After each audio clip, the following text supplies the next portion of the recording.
Assalamualaikum warahmatullahi wabarakatuh. Tahukah teman-teman bahwa kepribadian narsisistik itu ada variannya? Menurut Theodore Millon ada 4 varian dari kepribadian narsisistik yang perlu kita ketahui. Yang pertama adalah unprincipled narcissist, yang kedua adalah elitist narcissist, yang ketiga adalah amorous narcissist, yang keempat adalah compensatory narcissist. Kita akan bahas satu-satu, tapi di video kali ini khusus kita akan bahas unprincipled narcissist. Apa itu unprincipled narcissist? Kurang lebih ini adalah kombinasi antara kepribadian narsisistik dan juga kepribadian antisosial. Teman-teman perlu tahu, antisocial personality dalam hal ini bukan seperti yang kita sering dengar ya. Antisosial tuh sering dibilang karakternya adalah orang yang suka menyendiri, menarik diri, nggak mau bergaul. Justru ini sebaliknya. Antisosial lebih kepada against sosial. Against itu melawan atau justru nggak peduli sama sosial. Saking nggak pedulinya, dia itu sering terlibat sama perilaku-perilaku yang melawan hukum. Nggak pedulian sama hukum. That's why kenapa antisocial personality disorder itu erat dengan para pelaku kriminal. Kita bisa bayangin orang yang punya kepribadian antisosial, fitur kepribadian antisosial, dan juga fitur kepribadian narsisis itu digabung. Jadi seperti apa orangnya? Simak video kali ini untuk teman-teman bisa belajar mengenai unprincipled narcissist. Yang pertama adalah sebenarnya banyaknya, tapi coba kita bahas beberapa poin pentingnya. Orang-orang yang punya dua fitur ini, antisosial dan juga narcissist, atau kita bilang unprincipled narcissist, itu bisa jadi menjadi orang yang mendapatkan kesuksesan gitu ya. Sukses lah orang ini. Punya pencapaian dan sukses di masyarakat. Tapi suksesnya gara-gara dia eksploitatif. Gara-gara dia melawan boundaries, melawan hukum, melawan legal lah, melawan sesuatu yang atau menerobos aturan-aturan lah, gampangnya gitu deh ya. Kita bisa bayangin ya, ketika seseorang ingin berbisnis, kan di Indonesia sendiri aturannya banyak. Nggak boleh ini, harus bayar pajak, harus ini, izin dan segala macamnya. Orang-orang ini nggak peduli. Dia terabas itu semua, akhirnya dia bisa mengeruk banyak keuntungan. Tapi menariknya, selain dia bisa jadi sukses banget, dia bisa juga berada pada kondisi yang sebaliknya banget itu, yaitu bisa sampai pada masuk ke penjara atau tempat-tempat rehabilitasi, itu rehabilitasi narkoba, sosial atau yang lainnya. Simply karena tadi ya perilakunya kan beresiko. Yang namanya menerobos aturan, menerobos hukum, ya kemungkinan 1-2 kesempatan dia akan ketangkep lah ya, ketahuan dan akhirnya masuklah ke penjara.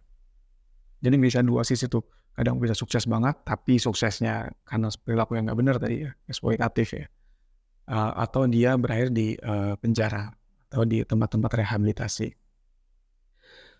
Orang-orang yang unprincipled narcissist ini cenderung memanfaatkan atau mengambil keuntungan dari orang lain. Makanya dia sering terlihat punya perilaku yang itu dia eksploitatif dan dia ya bisa dibilang apa ya, conman gitu ya. Ya seperti penipu gitu ya. Karena orang-orang yang berani melakukan penipuan, kayak misalnya ada yang nelpon kita terus bilang ada keluarga kita ketangkep polisi, kecelakaan, masuk penjara lah, dan ujung-ujungnya ingin meres kita gitu ya. Itu kan agak susah ya kalau orang itu punya empati gitu ya. Orang itu peduli sama orang lain, kayaknya agak susah dia melakukan perilaku-perilaku yang agak itu ya, mengambil keuntungan gitu ya dari orang lain. Orang-orang yang cenderung punya fitur unprincipled narcissist ini mungkin akan sangat natural melakukan aktivitas yang tadi tuh, yang dengan sengaja menipu untuk mengambil keuntungan dari orang lain.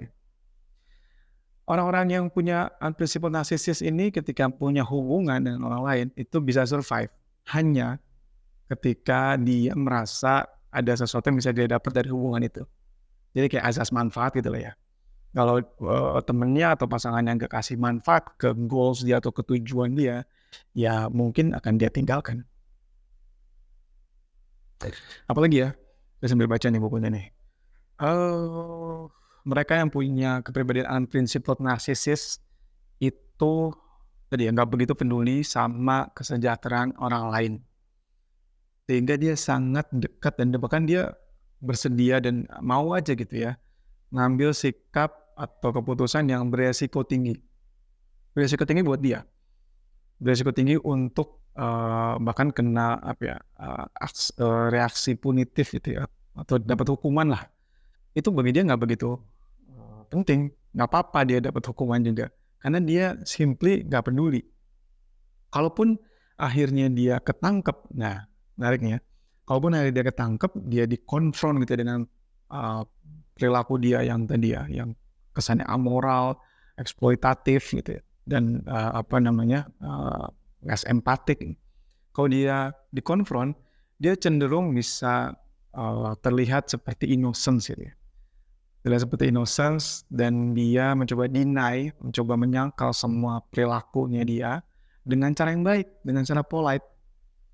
Tapi kalau sudah obviously guilty, sudah benar-benar tertangkap basah kalau dia itu bersalah, maka dia akan bersikap cool strength gitu. Jadi kayak tegar, kayak bukan tegar ya, kayak dingin aja gitu, kayak dingin.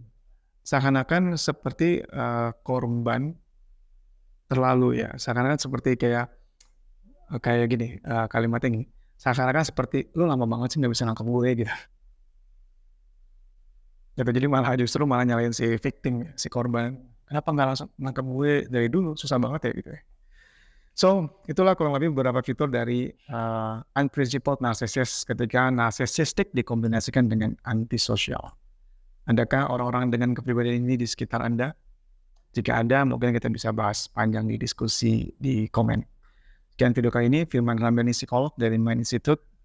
Pamit. Assalamualaikum warahmatullahi wabarakatuh.